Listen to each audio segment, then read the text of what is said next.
ভাগ্যের সম্পর্কে একটি প্রশ্ন সব মানুষের মনেই থাকে, আর সেটা হলো আমাদের ভাগ্য কি আগে থেকেই নির্ধারিত থাকে, নাকি আমরা নিজেই আমাদের ভাগ্য তৈরি করি।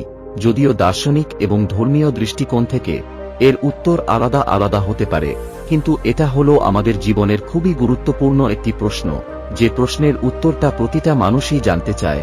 আর আজকের এই ভিডিওতে গৌতম বুদ্ধের কাছে থেকে এই প্রশ্নের উত্তরটা জানতে পারবেন। তো চলুন শুরু করা যাক। একটি গ্রামে বাসুদেব নামের খুবই সাধারণ একটি কৃষক বসবাস করত।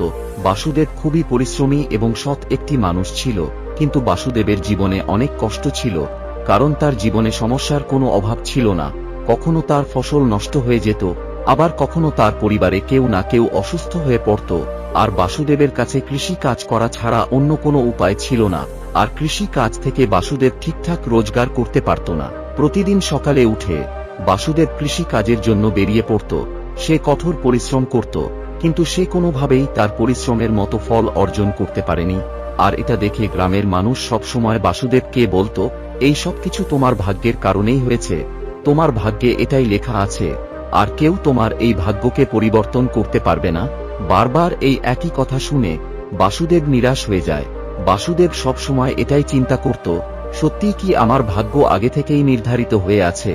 আমি কি আমার ভাগ্যকে পরিবর্তন করতে পারবো না? যদি আমার জীবনে আগে থেকেই এই কষ্ট লেখা থাকে, তাহলে আমার পরিশ্রম করা তো বৃথা। বাসুদেবের এই প্রশ্নটা তার জীবনে একটি বড় পরিবর্তন নিয়ে আসতে যাচ্ছিল। রাতে যখন বাসুদেব ঘুমিয়ে থাকত, তখন তার মনে কেবল এই চিন্তাটাই আসত, যদি তার ভাগ্যটা আগে থেকেই লেখা থাকে, তাহলে তার পরিশ্রমের কোনো মূল্য নেই।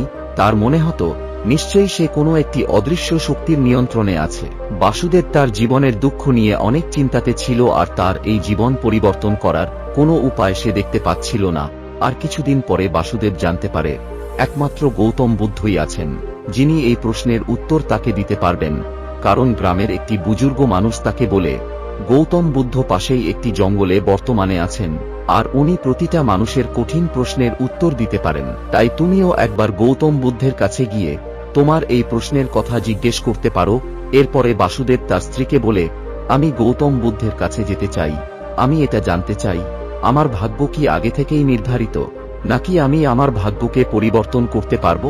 এটা শোনার পরে বাসুদেবের স্ত্রী তাকে যাওয়ার পরামর্শ দেয়, কারণ বাসুদেবের স্ত্রী এটা জানত বাসুদেব এই প্রশ্নটা নিয়ে অনেক বেশি চিন্তাতে আছে, আর এই প্রশ্নের উত্তর তাকে মানসিকভাবে শান্তি দিতে পারে। পরের দিন সকালে বাসুদেব গৌতম বুদ্ধের সঙ্গে দেখা করার জন্য বেরিয়ে পড়ে। বাসুদেবের এই যাত্রাটা মোটেও সহজ ছিল না, কারণ তাকে নদী, পাহাড় এবং জঙ্গল পার করে যেতে হবে। আর এই যাত্রাপথে তার অনেকবার এটা মনে হয়েছে যে সে এই যাত্রাটা ছেড়ে দিয়ে বাড়ি ফিরে যাবে, কিন্তু তার মন বলছিল সে তার প্রশ্নের উত্তর না নিয়ে ফিরবে না। আর এরপরে বাসুদেব রাস্তাতে একটি বৃদ্ধ মানুষকে দেখতে পাই। ওই বৃদ্ধ মানুষটি বাসুদেবকে খেতে দেয়, আর বাসুদেবের সঙ্গে কিছুক্ষণ গল্প করে। আর ওই বৃদ্ধ মানুষটি বাসুদেব তার যাত্রার কারণ জিজ্ঞেস করে বাসুদেব তার সমস্ত দুঃখের কথা ওই বৃদ্ধ মানুষটিকে খুলে বলে। ওই বৃদ্ধ মানুষটি বাসুদেবের কথা শুনে বলে, তুমি একদম সঠিক রাস্তাতে আছো, কারণ একমাত্র গৌতম বুদ্ধ তোমার এই প্রশ্নের উত্তর দিতে পারবেন। এরপরে আরো কিছুদিন যাত্রা করার পরে সবশেষে বাসুদেব গৌতম বুদ্ধের আশ্রমে গিয়ে পৌঁছায়। আর বাসুদেব গৌতম বুদ্ধকে প্রণাম করে বলে, আমার জীবনে অনেক দুঃখ আছে, আর মানুষ বলে এই সব কিছু আমার ভাগ্যে লেখা আছে। আমার ভাগ্য কি আগে থেকেই নির্ধারিত? আমি কি আমার ভাগ্যকে পরিবর্তন করার জন্য কিছুই করতে পারবো না? এটা শুনে গৌতম বুদ্ধ বলেন, বাসুদেব, তোমার প্রশ্নটা হলো অনেক গভীর, আর এই প্রশ্নের উত্তরটা তোমার ভিতরেই আছে। কিন্তু আমি তোমাকে ছোট্ট একটি গল্প বলছি, যেটা তোমার এই প্রশ্নের উত্তর বুঝতে তোমাকে সাহায্য করবে। এরপরে বুদ্ধ বলেন, মনে করো তুমি একটি বীজ রোপণ করেছ। কিছুদিন পরে ওই বীজ একটি চারাতে পরিণত হবে, আর একটি সময় পর সেটা অনেক বড় একটি গাছ হয়ে যাবে। কিন্তু ওই গাছটা কেমন হবে সেটা এর উপরে নির্ভর করবে যে ওই বীজ কতটা জল, কতটা সূর্যের আলো পেয়েছে। যদি ওই বীজ সঠিক সময়ে জল পায়, তাহলে সেটা একটি বড় বৃক্ষে পরিণত হবে, কিন্তু যদি তাকে ঠিকমতো জল না দেওয়া হয়, তাহলে ওই বীজটা শুকিয়ে যাবে। তোমার ভাগ্য ঠিক এভাবেই কাজ করে। তোমার অতীতের কর্ম হলো ওই বীজের মতো, আর তোমার বর্তমান হলো ওই বীজে জল দেবার মতো। তাই তোমার বর্তমানের কর্মই ঠিক করবে যে তোমার ভবিষ্যৎ কি রকমের হবে। এই ছোট্ট গল্পটা শোনার পরেও বাসুদেব এখনো পরিষ্কারভাবে তার প্রশ্নের উত্তরটা পায়নি। এরপরে বাসুদেব বুদ্ধকে জিজ্ঞেস করে, আমার কর্ম কি আমার ভাগ্য পরিবর্তন করতে পারবে? এরপরে বাসুদেবের প্রশ্নের উত্তর দিতে গিয়ে বুদ্ধ বলেন, ভাগ্য এবং কর্ম একে অপরের সঙ্গে যুক্ত হয়ে আছে। ভাগ্য হলো সেটা যা তোমার আগের কর্মের পরিণাম, কিন্তু মনে রেখো, এটা এমন নয় যে অপরিবর্তিত। তোমার বর্তমানের কর্ম তোমার ভবিষ্যৎ নির্মাণ করবে। যদি তুমি সঠিক দিকে কর্ম করতে থাকো, তাহলে তোমার জীবনে পরিবর্তন অবশ্যই আসবে। এরপরে বুদ্ধ আরও একটি উদাহরণ দেন। মনে করো তোমার কাছে একটি নৌকা আছে, আর ওই নৌকাটা স্রোতের দিকে ভেসে যাচ্ছে। তোমার ভাগ্য হলো ওই নদীর স্রোতের মতো, যা তোমাকে একটি নির্দিষ্ট দিকে নিয়ে যাচ্ছে। কিন্তু তোমার কাছে একটি হাল আছে, আর সেটাই হলো তোমার কর্ম, যা দিয়ে তুমি স্রোতের বিপরীতেও যেতে পারো। বাসুদেব এখন অল্প একটু বুঝতে পারে যে কর্ম এবং ভাগ্য কিভাবে একে অপরের সঙ্গে যুক্ত। আর এখন বাসুদেবের মনে আরেকটি প্রশ্ন আসে, আর তাই বাসুদেব বুদ্ধকে বলে, যদি কর্মই আমাদের ভাগ্য তৈরি করে, তাহলে এর অর্থ কি এটা যাই কিছু এখন আমার সঙ্গে হচ্ছে, এই সব কিছু হলো আমার পূর্বে করা কর্ম এর ফল। আর যদি আমি আজ থেকে ভালো কর্ম করা শুরু করে দিই, তাহলে কি আমার ভাগ্য দ্রুত পরিবর্তন হয়ে যাবে? এরপরে বুদ্ধ একটু হাসেন আর বলেন, তোমার বর্তমান কর্ম তোমার ভবিষ্যৎকে তৈরি করবে, কিন্তু এই প্রক্রিয়াটা ধীরে ধীরে সম্পূর্ণ হয়। যেমন একটি বীজ থেকে বৃক্ষ তৈরি হতে সময় লাগে, একইভাবে তোমার আগের কর্মের পরিণামকে পরিবর্তন করার জন্য ধৈর্য রেখে সঠিক কাজ করে যেতে হবে। তুমি কখনোই ভাববে না যে তোমার জীবনে পরিবর্তনটা দ্রুত চলে আসবে।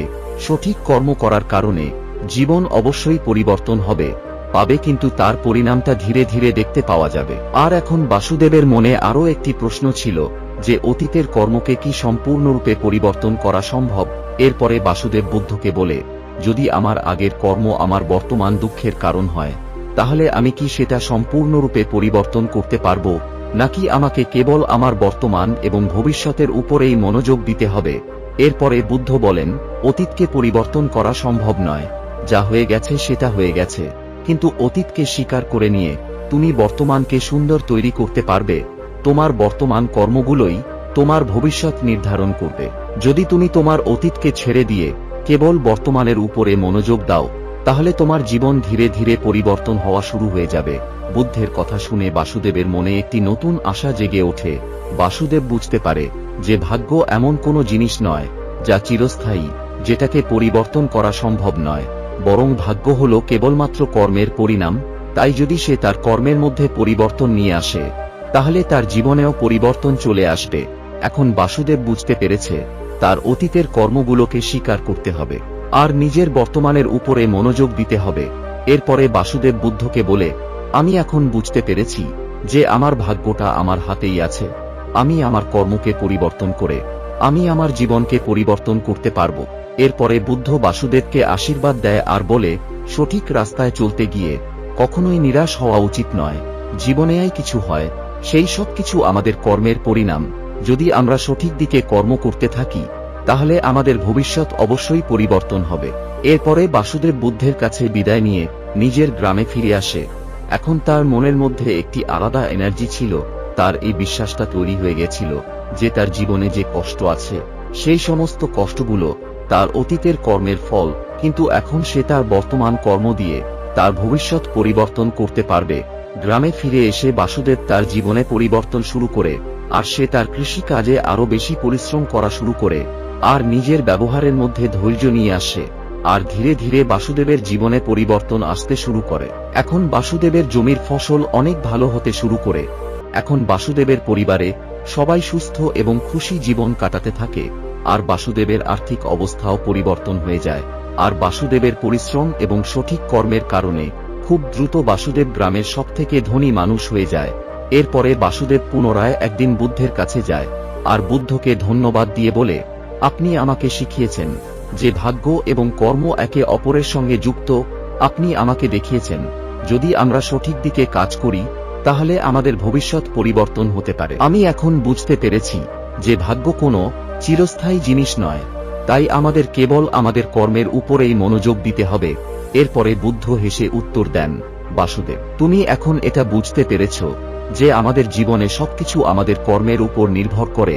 ভাগ্য হলো আমাদের আগের করা কর্মের পরিণাম, আর আমাদের বর্তমান কর্মই আমাদের ভবিষ্যৎ তৈরি করবে।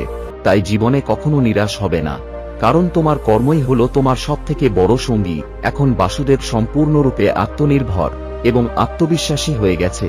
বাসুদেব এই কথাটা জেনে গেছে, জীবনে কোনো কিছুই চিরস্থায়ী নয়, আর একমাত্র আমাদের কর্মই আমাদের ভবিষ্যৎকে পরিবর্তন করতে পারে। এই গল্প থেকে আমরা এটাই শিখতে পারি যে আমাদের ভাগ্য আগে থেকে নির্ধারিত থাকে না, আমাদের কর্ম আমাদের ভবিষ্যৎ নির্ধারণ করে। আর যদি আমরা সঠিক দিকে কর্ম করতে পারি, তাহলে আমরা আমাদের জীবনে সুখ এবং সমৃদ্ধি নিয়ে আসতে পারব। আজকের ভিডিওটি এই পর্যন্তই। ভিডিও ভালো লাগলে ভিডিওটিকে লাইক ও শেয়ার করতে ভুলবেন না। Thanks for watching.